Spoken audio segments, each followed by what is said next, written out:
Mr. Fox, an English story. When Mr. Fox came to our town, all the ladies were a flitter, all the ladies were a flutter, each of them trying to get his attention. Oh, because he was so good looking. He had deep, dark brown eyes and eyelashes to die for. And Mary stood on the edge and just watched. And Mr. Fox, amongst all these young ladies, saw Mary. And he began to visit the house, to visit her 4 brothers. And eventually, Mr. Fox asked for Mary's hand in marriage, which Mary happily gave. And so a wedding was planned. "But Mr. Fox," said Mary, "where do you live? No one seems to know where you live." "Mary, do not worry yourself about that. My house is north of north, east of east, south of south, west of west. It is a house with beautiful lush lawns. It is a house made of wooden panels, on which there are paintings and tapestries, and there are statues and fine ornaments made of gold and silver encrusted with diamonds. Oh, you will like it, Mary. You will like it well enough." And so the marriage preparations went on. Until the day before the wedding, Mary had had enough. She just needed to get away. And so she went for a walk. And she went north of north, east of east, south of south, and west of west. And she came to some gates of a house, and by the side of the gates there was a head of a fox. "Ha ha! This surely must be where Mr. Fox lives." And she looked at the gates, and above the gates were the words, "Be bold, be bold." "Yes," she thought, "I will be bold. I will be mistress of this house tomorrow." And so she pushed open the gates and walked up, and she could see all the lush green lawns. It is truly beautiful here. And as she came to the house, she walked up the steps, and there were fine big oak doors. And above the doors was a sign, be bold, but not too bold." Well, she thought, I will be mistress of this house. I can be bold enough." And she knocked on the door. And the sound just echoed inside. And nothing happened. So she just pushed at the door. "Be bold, be bold." And it opened. "Hello? Anybody here?" Nobody. Well, she thought, I will be bold. I will go in and I will see the house, and when I come tomorrow with my husband, I shall come in and I shall tell him what will be in the next room, and then he'll truly be astonished. And she stepped into the hallway. Beautiful wooden panels, beautiful pictures, paintings, tapestries. And there were the golden ornaments, the silver ones, encrusted with diamonds, everything Mr. Fox has said. It is going to be so wonderful living here. And then she came to the staircase. Yes, even the rooms upstairs. She ran up the stairs, and just halfway up the stairs there was a little picture window. And she looked out. Oh, how beautiful. It looked out onto the lawns, the beautiful green, lush lawns. And turned, ran up the steps again, and now she was at the end of a corridor. It was quite dark up the other end, but there were doors on either side. And she tried one door, but it was locked. She tried another. That was locked too. And another, and another, and another, and another, until she was down far end of that corridor. And it was quite dark, but she could just see with a little bit of light, Words above the door.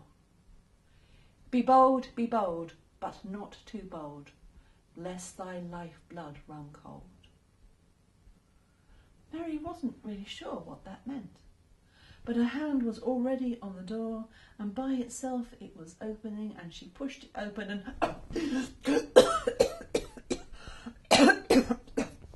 oh, the air, the stench that came out from that room. She found herself tumbling into the darkness, into the smell. Oh, this acrid smell, and she found herself falling against something, and she put her hands out, and it was barrels. Ah, and her hand slipped into some. Oh my goodness, what is this? It feels like hair. And there was a chink of light coming through the window, through the curtain. Hair. And the barrel in front of her. Bones. And she dared now to put her hand in the third barrel. Ugh! And by that light, she could see the blood on her fingers. Oh my God. And her eyes had adjusted. And as she looked around,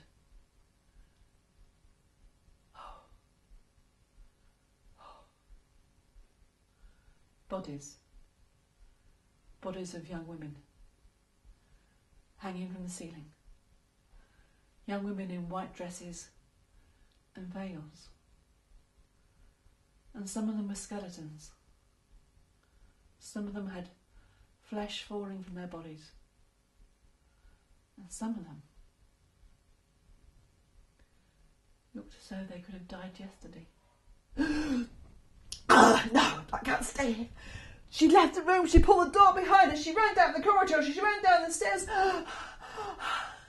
And as she paused to breathe, she could look out the window, and there was Mr. Fox coming across the lawns, and there was Mr. Fox with a woman in a white dress and a veil.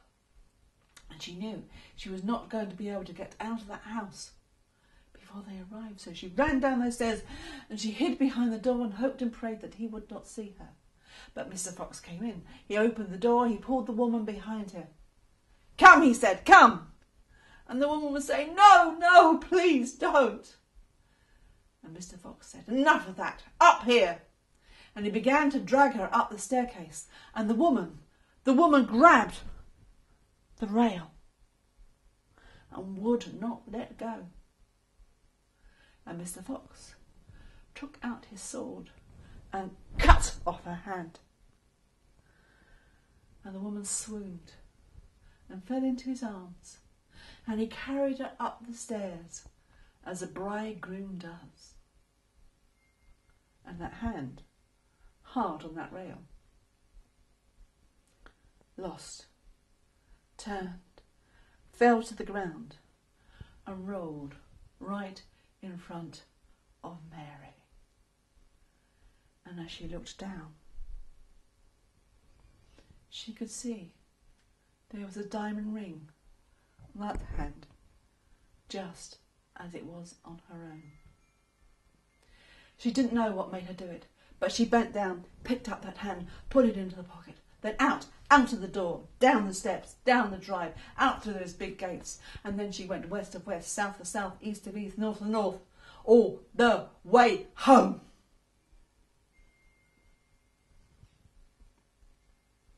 The next day was the day of the marriage. And as was the custom of that day, Mr. Fox came to the house to sign the contracts. And Mary opened the door to him. "Mary, my love, why are you not ready? Why are you not wearing your wedding dress?" "Mr. Fox," she said, "I have had a dream, and such a dream it was. It has disturbed me." "Oh, come," said Mr. Fox. "Dreams are only dreams. Tell me your dream. I am very good with dreams." "Come," she said. "Come into the library." And as he went in, he could see the curtains were closed and there was a single candle lit there. "Mr. Fox, In my dream, I went to a house, and above the gates of that house were the words, "Be bold, be bold." Mary, it is not so. It was not so. Mr. Fox, I dreamt I walked up the drive, up the steps, to 2 big oaken doors, and there on them was a sign, "Be bold, but not too bold." Mary, it is not so. It was not so. Mr. Fox, in my dream, I went up the stairs and I went down a corridor and I saw another door, and on that door was written, be bold, but not too bold, lest thy life's blood run cold." Mary, it is not so. It was not so. Mr. Fox, it is so, it was so, and by God, forever my life, I will wish it was not so. But it is so, sir, and you did it, sir, and I have the proof. And she went to the table and opened a drawer and took out the hand. And Mr. Fox smiled and came up close to Mary, took the hand out of her hand and put it to the side. "Mary," he said, "what a shame it was that you died on your wedding day." And he took his hand and put it on her throat. And she looked up into his eyes, his dark brown eyes, and eyelashes to die for. And she could hardly breathe. "Hold fast!" From behind the curtains came her 4 brothers and the shireen, the sheriff. "Mr. Fox, by your own words and your own deeds are you condemned. You are found guilty of murder, and you will be taken from here by these 4 men, and they will deal with you as you deserve." And the 4 brothers took Mr. Fox down to the courtyard, and one tied one hand to one horse, one hand to another, a leg, 4 horses, 4 brothers, and one rode north of north, one rode east of east, one rode south of south, and one rode west of west. And Mr. Fox was torn in part, taken to the 4 corners of the world, and he would never prey upon women again. But Mary,